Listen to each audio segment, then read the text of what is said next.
Go. Ya, Sehat go. alhamdulillah. Sehat? Alhamdulillah. Nah, pemirsa pada hari ini bahwasanya kita akan membahas tentang apa yang sudah lama terbenam.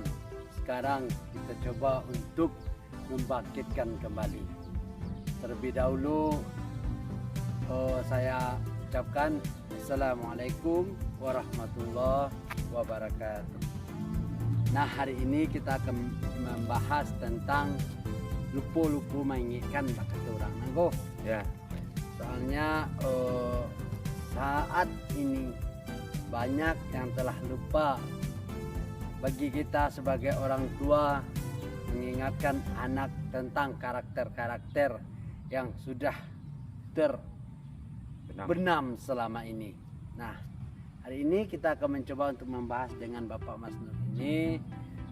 Yang pertama adalah tentang bagaimana tata krama saat orang berbicara.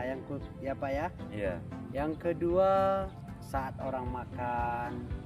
Yang ketiga di saat posisi orang lagi tidur.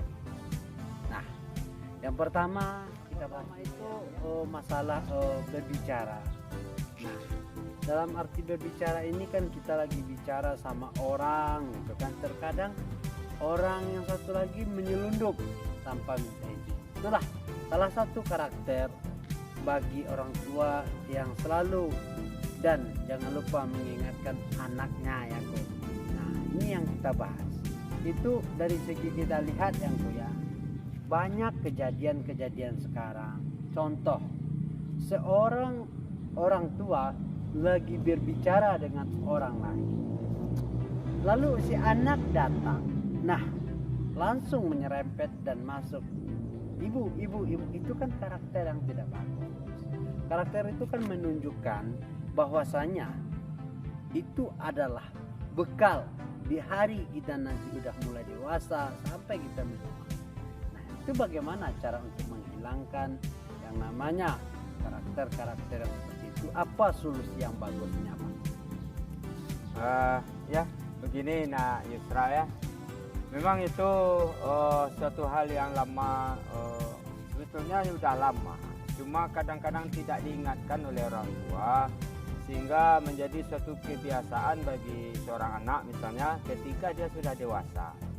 Ketika seseorang berbicara dengan orang lain, lalu ada datang orang menyerobot, itu awalnya kan dari anak-anak dulu. Jadi ketika tadi kasusnya ada orang tua, ada tamu, ada sedang berbicara dengan orang lain, maka kalau ada anak menyerobot itu ya misalnya setelah orang tua atau tamu itu pergi kan, ya Gitu kan, kita lagi makan dia menyerobot untuk berbicara. Itu kan karakter yang tidak bagus itu. Iya. Dalam hadis juga kan ditanamkan oleh angku-angkunya gitu kan.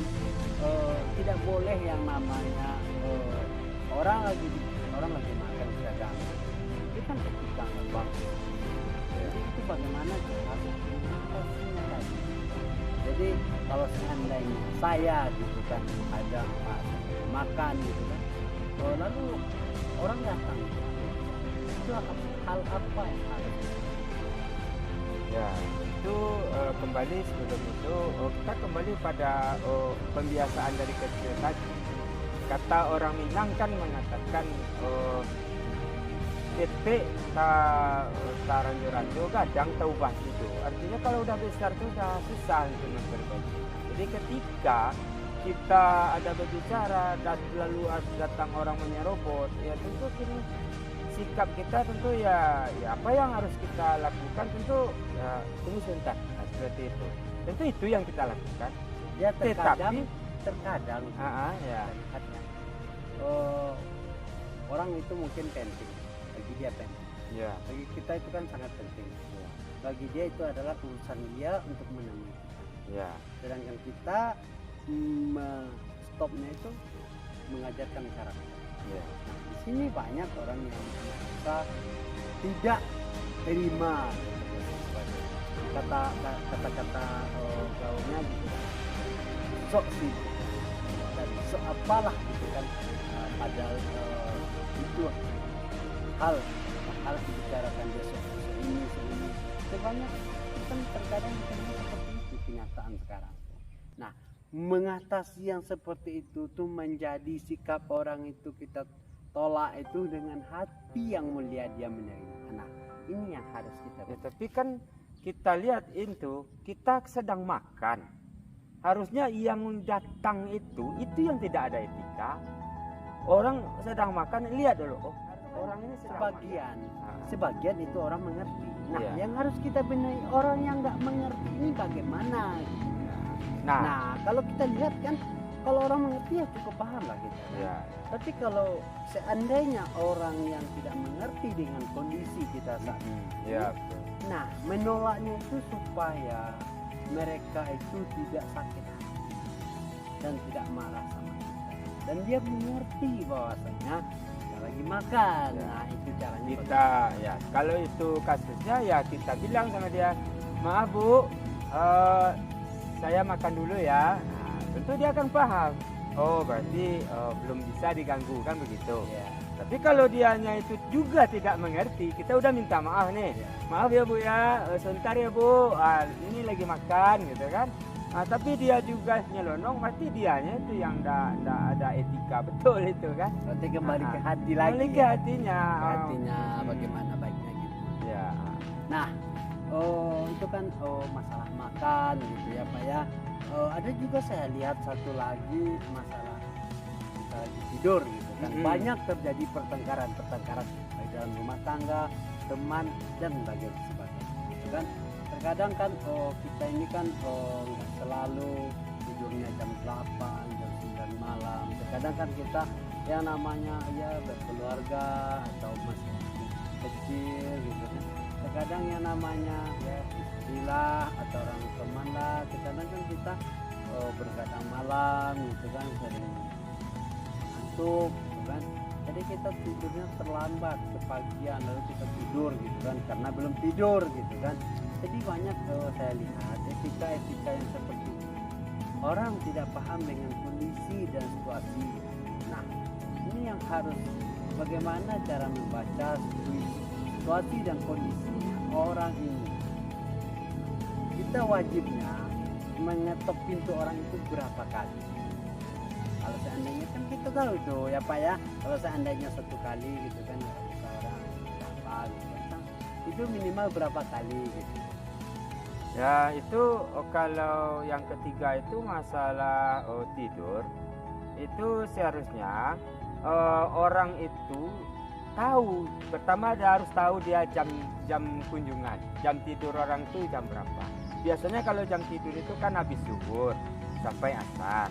Nah, kenapa itu jam tidur orang yang tidak boleh diganggu sebetulnya. Nah, maksud saya bukan begitu Pak. Maksud saya bukan begitu.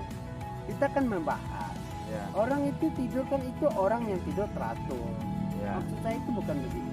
Maksud saya ini yang namanya kita berkadang malam gitu.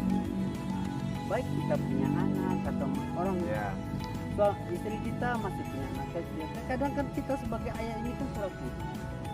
Nah, bukan siapa saja, baik orang tua, siapa sajalah yang datang ke rumah kita. Yang namanya orang ngantuk pasti marah lah gitu kan. Ya.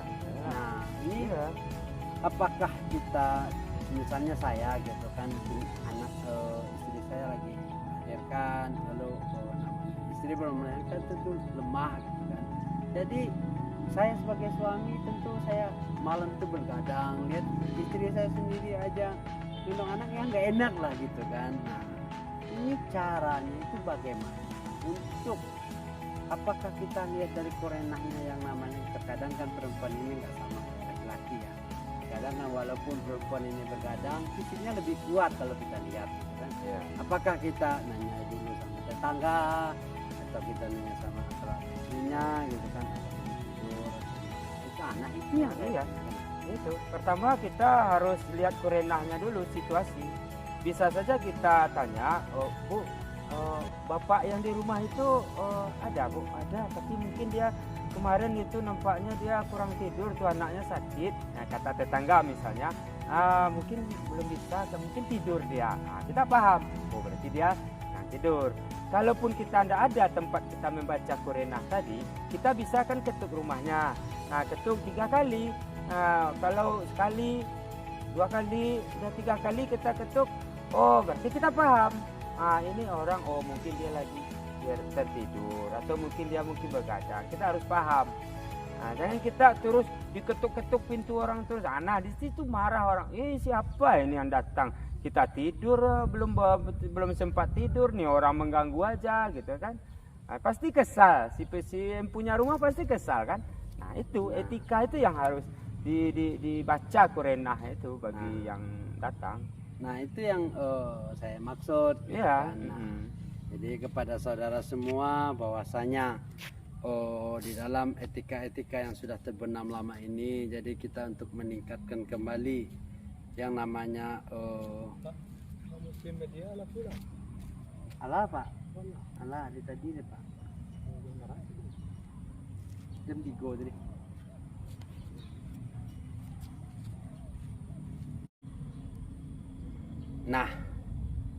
Itu yang harus kita benahi, gimana etika-etika yang terjadi saat sekarang ini. Sayang kita sama anak sebagai orang tua, sayang kita sama saudara kita, selalulah saling berbagi, ingat mengingatkan. Jadi apa itu ayatnya Gu? Saling sabar menyabar itu apa namanya? Wal asri. Wal asri. Watawasau bil haq watawasau bis sabr. Saling sehat menasihati dengan kesabaran dan saling menasihati dengan kebenaran. Itulah yang harus kita tanamkan di dalam hidup. Inilah yang harus kita renungkan sejenak. Ini adalah masa depan yang paling penting. Walaupun anak kita tidak menjadi seorang sarjana, tapi persiapkanlah mental dan karakternya itu sebagai orang yang tangguh di dalam menghargai masyarakat atau tempat lingkungannya sekitar. Sekian, terima kasih. Dicoba menanam umbang keuntung jadi kalapu. Indak kagulai randang kagulai cubada jadi dicoba-coba mandayuh bidua kasubarang kondak sampai mau kan ambo. Tungkek galah dirajo si tawa dibalik pakan, kok salah tobaiklah hambo, kok bana samo kita amalkan. Assalamualaikum warahmatullahi wabarakatuh. Okay, guess we doing just fine. Said I'm not yours, so I say you're not